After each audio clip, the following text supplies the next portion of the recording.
uliyetujua hata kabla misingi ya dunia kuwepo, ulitutakasa hata kabla hujatoka tumboni mwa mama zetu, ukatutenga kwamba sisi tutakuja kwa watumishi wako, kulitangaza neno lako, kulitangaza jina lako, ili watu moja wapate kuokolewa, watu waliodunia wakurudie wewe, waliofungwa wapate kutangaza habari ya kufunguliwa kwao. Asante. Sasa wakati huu ni wakati mzuri ambao neno lako la uzima sasa linaenda kusikika mioyoni mwetu na masikioni mwetu. Tunaomba Bwana ukalete usikifu, Roho wako sasa wa neno akasimame pamoja na mtumishi wako. Nina imani kabisa umekwisha kumwandaa. Sasa simame Baba kwa utukufu wa jina lako. Asisimame kama yeye, bali mtie nguvu. Tumia kinywa chake kupitisha neno lako la uzima, na neno hilo Bwana likapate sasa kutuponya na kutuganga na kuturudisha kundini mwako. Wakati mwingine tumekaruni mwako kimwili, lakini mioyo yetu Baba iko nje kabisa na utukufu wa jina lako. Lakini kupitia mtumishi wako sasa, tunaomba sasa kapande mbegu ndani mioyo yetu, na mbegu hizo zikazae mwingine 100 mpaka 100 zaidi ya yote Baba, na matunda yakapata kukaa. Mtumie sasa na kusudi lako, akasimame Baba. Asifiwe. Ng'ombe mtaalamu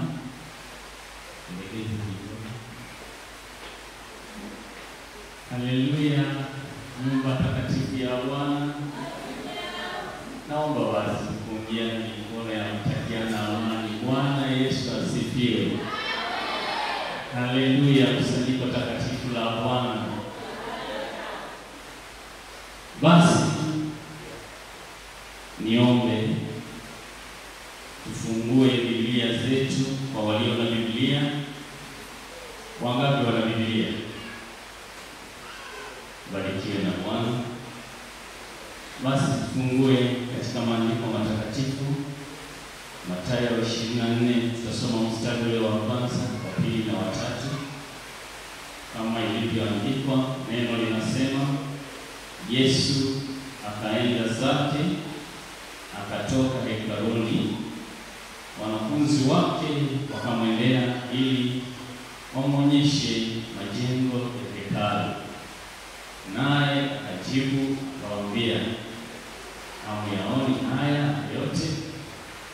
Mimi nawaambieni, halitasalia hapa jiwe juu ya jiwe ambalo litabomoshwa.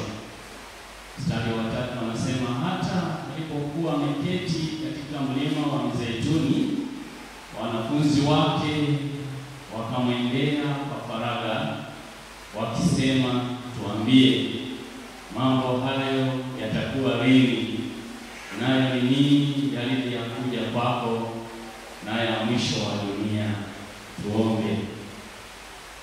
Baba Mungu mtakatifu mwema, tunakushukuru mno Bwana kwa ajili ya upendo wako ulio mkuu. Asante kwa neno lako hili ambalo umetujalia asubuhi ya leo tukapate kulitafakari. Tunaomba Bwana Roho wako mtakatifu akatufunike na nguvu ya ukombozi iliyoko katika Yesu Kristo. Kila mmoja Bwana ukamjalie kufahamu na kuelewa maandiko haya. Ni katika jina la Yesu Kristo Bwana wetu. Bwana Yesu asifiwe. Ninamshukuru Mungu kipekee kwamba nimepata nafasi hii siku ya leo ili tuweze kushirikishana mistari hii ambayo Mungu amenijalia kupata kuileta kwenu. Bwana Yesu asifiwe. Haleluya. Basi kila mmoja wetu amuombe jirani yake kwamba naomba unisamehe. Hebu kila mmoja basi amwambie mwenzake kwamba naomba unisamehe. Kushoto na kulia. Muombe tena mara ya pili, naomba basi unisamehe. Katika jina la Yesu naomba unisamehe. Nasema hivyo kwa sababu gani? Pastoreti inaitwa ni ya amani. Sasa kama ni pastoreti ya amani, hapo watu wenyewe sasa tusemeshani. Naona wakati mwingine hata vyombo tunafanyana, wengine wanaimba bila vyombo, naona ni shida. Bwana Yesu asifiwe.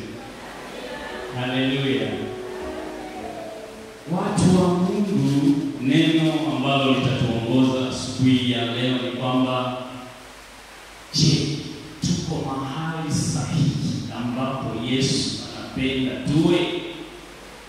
Hebu mwambie jirani yako, uko mahali sahihi ambapo Yesu akija hata asubuhi ya leo atakukuta uko mahali sahihi.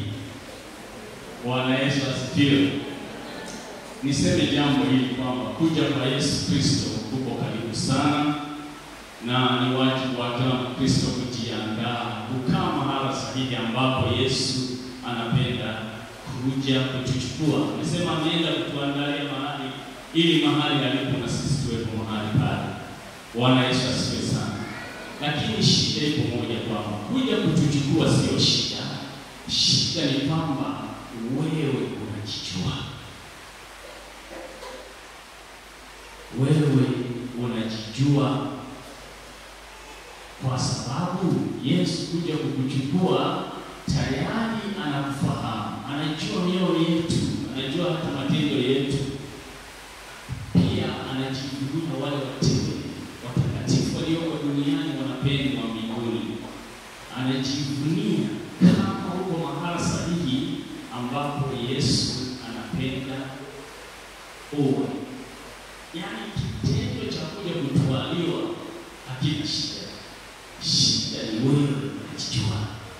Bwana Yesu asifiwe. Na ndio sababu tukaombana msamaha. Ndio. Bwana Yesu asifiwe sana. Katika huu mstari wa kwanza anasema kwamba Yesu akaenda zake akatoka hekaluni. Kwa maana kwamba ukisoma ule mstari ya 23 hii Mathayo ina ore nyingi sana, lakini inaonekana hizi ore zilitajwa akiwa hekaluni. Na wakati huo alipokuwa sasa kama anataka kuondoka hekaluni, na kweli aliondoka, lakini inaonekana kwamba akiwa katika ile mazingira ya ile hekalu, wanafunzi wake walimwendea ili kumuonyesha majengo ya hekalu. Ni tamani kusema kwamba hekalu ile la kwanza ambalo lilijengwa na Mfalme Sulemani lilikuwa ni hekalu moja nzuri sana kwa mujibu wa maandiko ya Biblia. Lakini labda tuliangalia kidogo, kwa sababu lile hekalu lilikuja kubomolewa na Mfalme Nebukadneza, na mpaka vyombo ambavyo vilikuwa mle ndani ya Babeli. Bwana Yesu asifiwe. Na baadaye lile eneo hilo ambapo lile hekalu lilikuwa limesimama, walikuja wakalisimamisha jengo lingine la aina hiyo na ambalo lilikuwa na uzuri ule. Na ndio maana ukisoma kitabu cha Matendo ya Mitume ile sura ya 2, kuna mtu mmoja anatajwa kwamba alikuwa akiwekwa katika ule mlango wa uzuri. Sio kwamba ni mlango wa uzuri tu, ni kwa maana ya kwamba lile hekalu lilikuwa limenakishiwa kwa dhahabu ya thamani kubwa. Bwana Yesu asifiwe sana. Labda tuliangalie kwa kifupi kidogo lile hekalu ambalo lilikuwa limejengwa na Mfalme Sulemani. Nimuombe ndugu yangu Jackson wakupe maji pale kusome kitabu cha Nyakati ya Pili sura ya 3. Andikwa Nyakati ya Pili sura ya 3. Ndipo Sulemani akaanza kujenga nyumba ya Bwana huko Yerusalemu, juu ya mlima Moria, pale Bwana alipomtokea Daudi babaye, alipotengeneza mahali pale alipoagiza Daudi, katika kiwanja cha kupuria cha Aruna Myebusi. Mstari wa 2. Akaanza kujenga siku ya pili ya mwezi wa pili katika mwaka wa 4 wa kutawala kwake. Mstari wa 3. Basi hii ndiyo misingi ya majengo ya nyumba ya Mungu aliyoweka Sulemani. Urefu wake kwa mikono ya cheo cha kwanza ulikuwa mikono 60, na upana wake mikono 20. Mstari wa 4. Na ukumbi uliokuwa mbele yake, urefu wake kadri ya upana wa nyumba ulikuwa mikono 20, na kwenda juu kwake 120. Akaufunikiza ndani kwa dhahabu safi. Mstari wa 5. Nayo nyumba kubwa akaifunika miti ya miberoshi aliyoifunikiza kwa dhahabu safi, akaifanyizia mitende na minyororo. Mstari wa 6. Akaipamba nyumba kwa vito iwe uzuri, nayo dhahabu ilikuwa dhahabu ya Pavaimu. Bwana Yesu asifiwe. Katika hekalu na sura ile ya 7 kuna maombi ya mfalme Sulemani. Bwana Yesu asifiwe sana. Katika huu mstari wa kwanza ile sura ya 3 anasema kwamba ndipo Sulemani akaanza kujenga nyumba ya Bwana huko Yerusalemu juu ya mlima Moria. Kitu hiki cha kuangalia sana watu wa Mungu, kwa sababu mambo haya ni ya kiroho, kwamba katika mlima Moria, ukiangalia katika kitabu cha Mwanzo sura ile ya 22 kuanzia mstari wa 2, kuna mambo hapo ambayo yanamtaja Ibrahimu wakati anampeleka Isaka kwenye mlima huo wa Moria. Bwana Yesu asifiwe sana. Hebu angalia na kumbuka kwamba kutoka Ibrahimu mpaka Isaka, Yakobo, Israeli ambaye alienda Misri ilipita miaka kama 430 wakiwa kule Misri, na hatimaye wakarudi tena katika nchi ya Kanaani. Na kadri miaka ilivyoenda pamoja kumpata mfalme Sauli, mfalme Daudi na baadaye mfalme Sulemani, inaonekana linakuja kujengwa hekalu la Bwana mahali pale pale. Bwana Yesu asifiwe sana. Lakini kitu cha kuangalia na kuchunguza katika fahamu zetu ni kwamba katika location hiyo, kwa sababu ni katika Yerusalemu, ndiko aliposulubiwa Bwana wetu Yesu Kristo. Bwana Yesu asifiwe sana. Haleluya. Kwa hiyo utaona pamoja na kwamba hili hekalu lilibomolewa na baadaye likajengwa, lilikuwa ni jengo lenye thamani kubwa. Angalia kwamba lilikuwa na upana wa mita 20 na urefu wa mita 60, na kulikuwa na ukumbi pale katikati, na kulikuwa na mahala pa patakatifu pa patakatifu. Kwa hiyo kulikuwa na mita zaidi ya 100. Ni sehemu kubwa sana, na kwa kiasi kikubwa lilikuwa limefunikwa kwa dhahabu. Haleluya.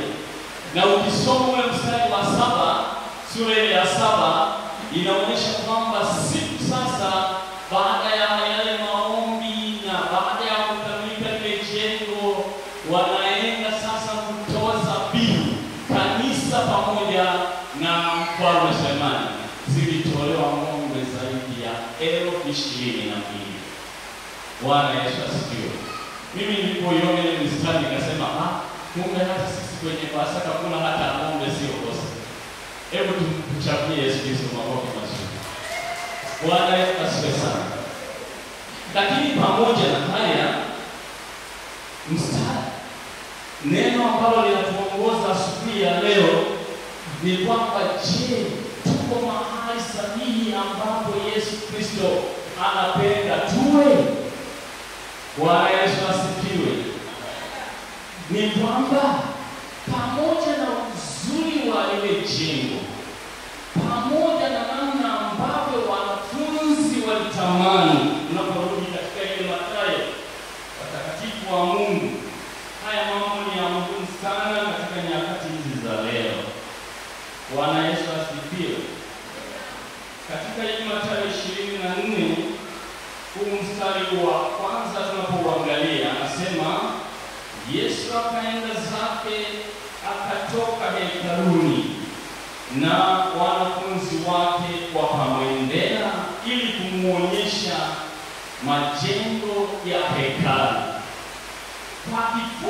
tumeangalia, na wewe pia unaweza kuangalia kwa wakati wako, kwamba ule ujenzi aliojenga Sulemani haukuwa na jengo moja tu mahali pale, kulikuwa na majengo.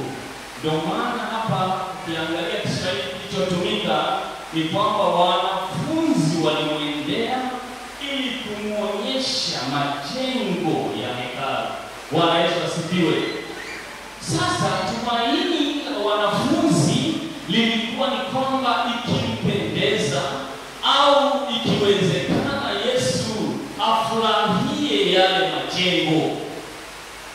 Yaani lengo au tumaini la wanafunzi, kwa sababu ya uzuri wa ile hekalu lililokuwa limenakshiwa kwa dhahabu safi na nzuri, walitamani pengine Yesu angesikia, lakini kinyume chake wakakutana na swali chini ya swali. Wanasemaje ule mstari wa pili?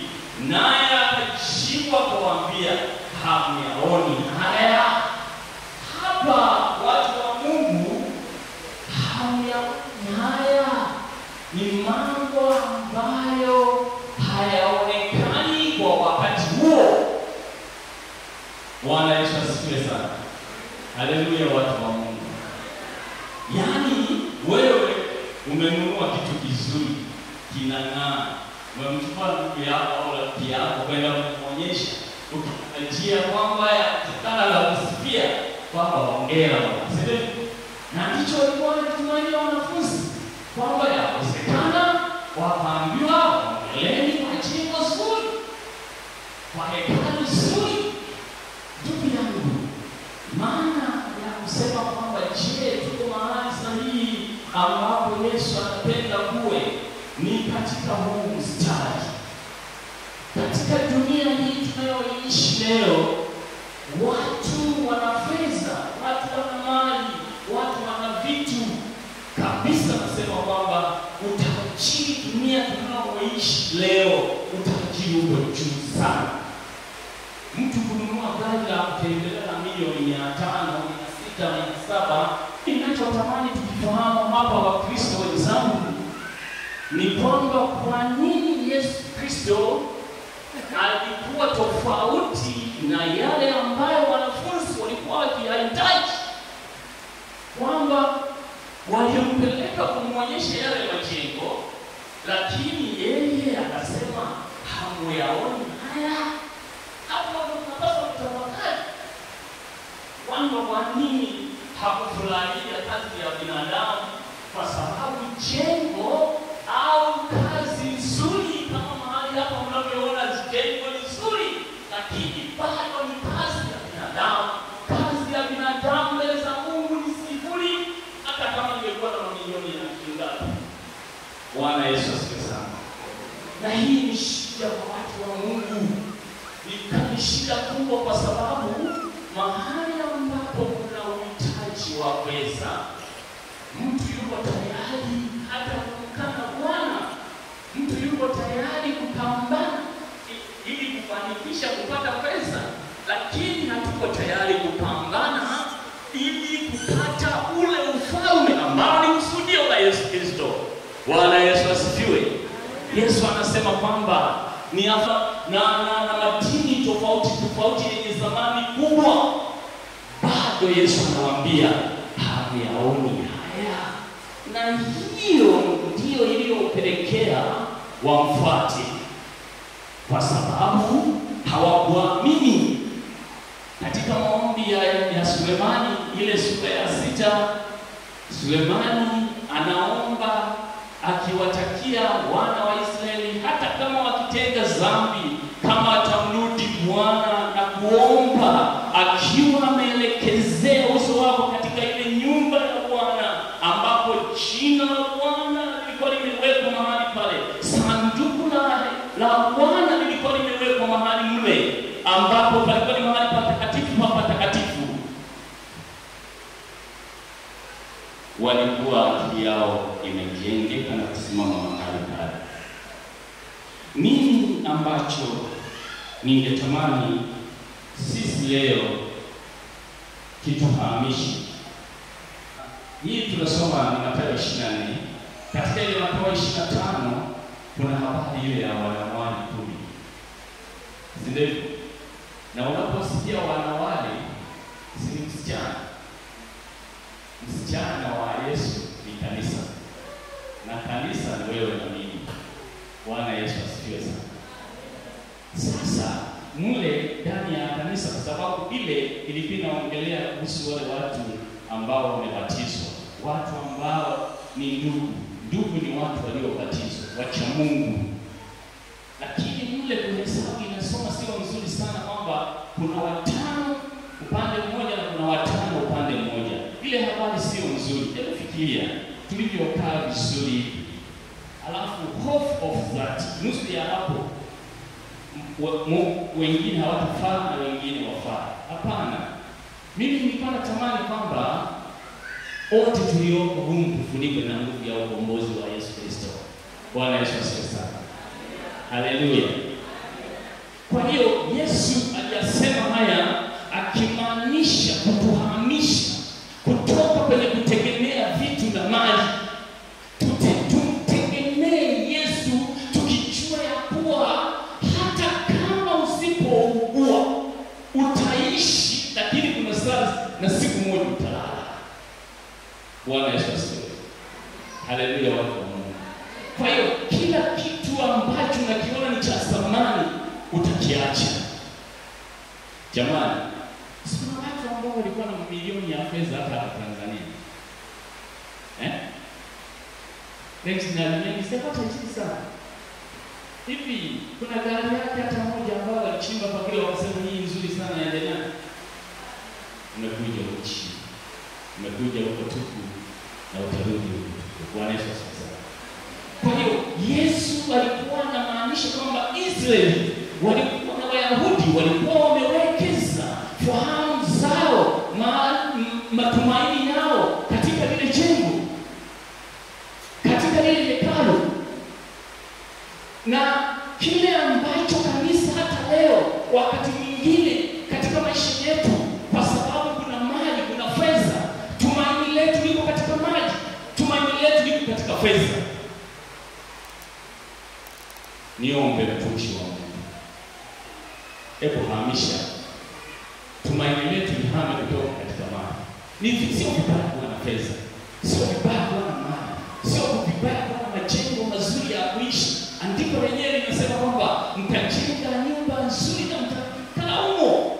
Ni sauti ya Mungu. Lakini pamoja na kwamba tutakaa humo kwenye nyumba nzuri, kwenye mali au kwenye vitu, bado tumaini letu lijengwe katika Yesu Kristo. Pigie mazuri. Bwana Yesu asifiwe sana. Lakini ule mstari wa 3 anasema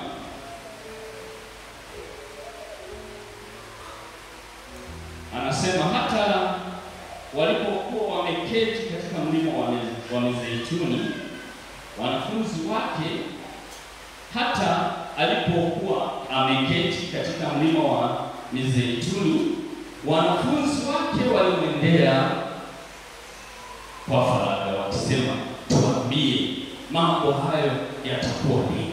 Lile jambo la kuambia kwamba hamuoni haya liliwachoma, liliwaumiza, kwamba halitazaliwa jiwe juu ya jiwe. Wakiwa wakiangalia hekalu lile kwa namna lilivyokuwa nzuri. Ni hivyo hata leo wewe una mali nyingi, halafu Yesu anataja kwamba anakuja kama mwivi, anakuja kuchukua watu wake, na wewe una mali hizo, mali unamwachia nini? Yawezekana roho yako inaumia katika hilo. Wengine tunaziona kama tusiku zipo, wakati unabii unatimia, lakini sisi kanisa tunaona kama tusiku zipo. Asubuhi inachanua na jioni inaangaza, hatimaye jioni inazama, na kesho inatokea hivyo hivyo. Wewe unaona kama tusiku zipo. Kristo mzaa, ni vizuri ukakaa katika hali ya utayari.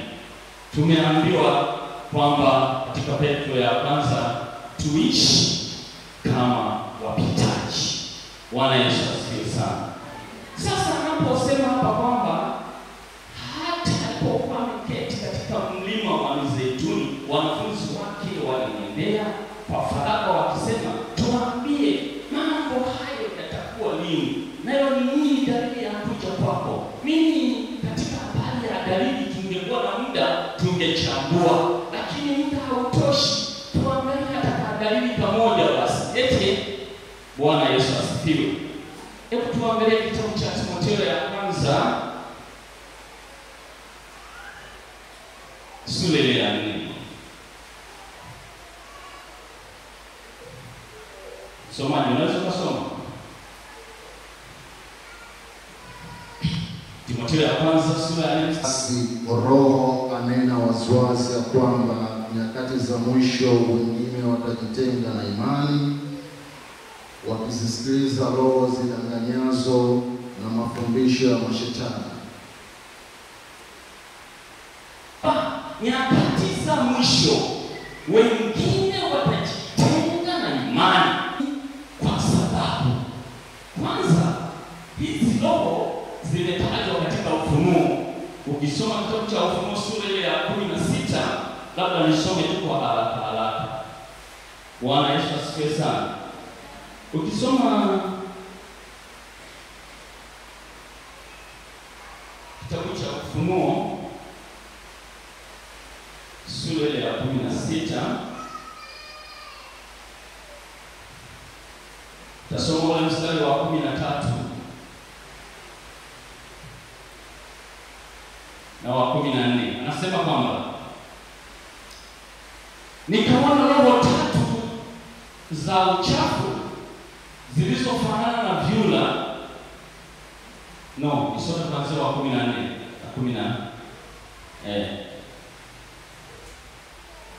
anasema, au nianze hapa wa 13. Nikaona roho tatu za uchafu zilizofanana na vyura zikitoka katika kinywa cha yule joka na katika kinywa cha yule mnyama na katika kinywa cha yule nabii wa uongo. Hizo ndizo roho za mashetani. Sio, umeelewa kule kilichotamkwa kule? Tuko pamoja, lakini au ile neno la Kisukuma. Bwana Yesu asifiwe. Sijui unapata kitu.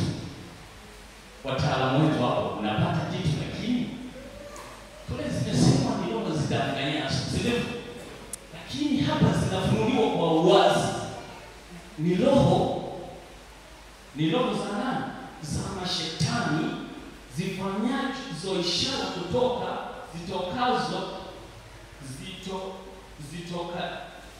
zitokazo na kuwaendea wafalme wa ulimwengu wote, kuwakusanya kwa vita ya siku ile kuu ya Mungu Mwenyezi. Lakini message hapa kuna mkato. Anasema kwamba hizo ndizo roho za mashetani zifanyazo nini? Ishara. Kuna mkato na pale kuna mkato. Sasa haya mambo, Mkristo mwenzangu, ni mambo ya muhimu sana kwako, kwamba katika Timotheo anasema kwamba kuna roho zidanganyazo, ambazo katika hizo roho kuna kundi la watu ambao waaminio watameguka na kuzifuata hizo roho. Lakini hizo roho ni roho zinazodanganya. Bwana Yesu asifiwe. Iko hivi hapa kanisani, watu wa Mungu, mtu akisimama kuhubiri habari njema za Yesu Kristo kama ilivyoandikwa, yawezekana usiamini, yawezekana usisadiki, yawezekana usipate furaha. Nilikuwa nikiangalia neno furaha kwenye kamusi ya Kiswahili. Furaha imetajwa kwamba ni kuridhika na kile ukipendacho. Tunzani. Hebu muangalie Yesu anachokitamka. Ni heri kuingia mbinguni na jicho hivi Ni kazi nyepesi kutolewa jicho. Bwana sana. Sasa katika Timotheo hii anasema kwamba basi Roho anena wazi wazi ya kwamba nyakati za mwisho ndio watajitenga na imani, wakisikiliza roho zidanganyazo na mafundisho ya mashetani. Tumeona kule kwenye Ufunuo kwamba zile roho zitaachiliwa hasa wakati huu wa kipindi za siku za mwisho, nazo zitadanganya watu. Hao wenye imani watajitenga na imani. Bwana Yesu asifiwe sana. Lakini hawawezi kujitenga na imani hivi.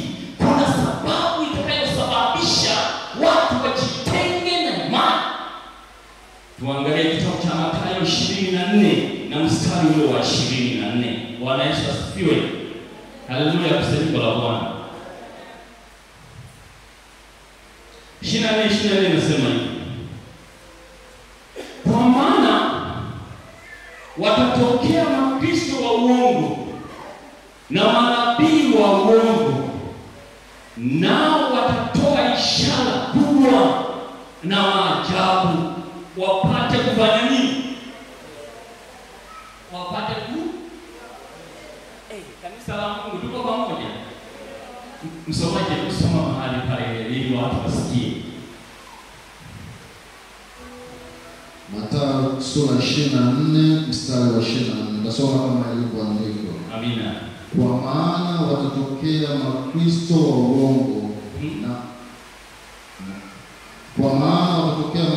uongo na manabii wa uongo, nao watatoa ishara kubwa na maajabu, wapate kuwapoteza kama yamkini hata walio wateule. Bwana Yesu asifiwe sana. Kwa hiyo ni kwamba watu wa imani kama sisi mahali hapa watameguka na kuziendea zile roho, sio hivi. Ni kwa sababu zina ishara. Mtu atafutwa kwa sababu kule kuna ishara. Huku ambapo hakuna ishara itasalamika kwa sababu hakuna ishara.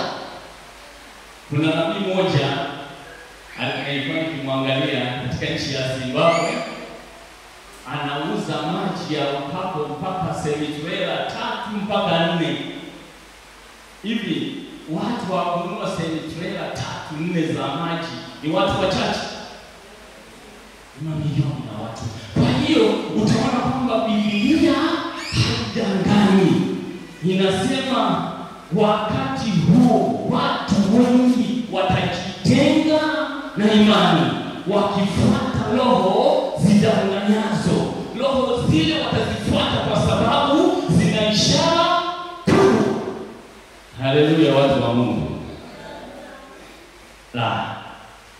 Ndio wangu naona kama unaisha. Basi nyingine nikipata takuja nifafanue kwa upana zaidi mahali hapa, lakini nimalizie na kitendo hiki katika kitabu cha Matendo ya Mitume. Somaji wangu naomba usome katika kitabu cha Matendo ya Mitume sura ile ya 2 mstari ule wa 37 na 38. Kama kuna na tumalizie hapo. Matendo ya Mitume sura ya 2 mstari wa 37. Tutasoma kama ilivyoandikwa. Ndiyo. Waliposikia haya wakachoma mioyo yao, wakamwambia Petro na mitume wengine, tutendeje ndugu zetu? Petro akawaambia, tubuni mkabatizwe na kila mmoja kwa jina la Yesu Kristo mpate ondoleo la dhambi zenu, nanyi mtapokea kipawa cha Roho Mtakatifu. Bwana Yesu asifiwe sana. Haleluya, kusanyiko la Mungu. Nafasi yetu iliyo nayo wewe na mimi leo iko hivi: unapokuwa ungali uko hai kama tulivyo hai leo, na kuipata nafasi na saa kama hii tuliyoipata leo, nafasi yetu ni kutubu. Biblia inasema hivi, mtu akisema hana dhambi anajidanganya nafsi yake. Nafasi yangu na wewe ni kutubu, kwa sababu hebu angalia walichouliza hawa watu. Hawa watu ni watu wa cha Mungu, walichoma mioyo yao katika hii matendo. Haleluya. Matendo sura ya 2 mstari ule wa 37 anasema hivi, walipoyasikia haya wakachoma mioyo yao, wakamwambia Petro na mitume wengine, tutendeje ndugu zetu? Yaani kwamba fatisuma tuitengile Herodi, yaani mpate sasa ule mwanga wa kufanya. Na ukiangalia katika ile Mathayo 24 tuliyoisoma, ndio maana wanafunzi walimfuata Yesu kuuliza, ni sawa sawa tunaiomba, tufanyeje sasa? Mambo hayo yatakuwa lini?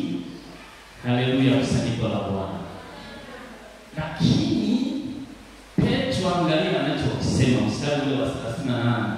Petro akawaambia, tubuni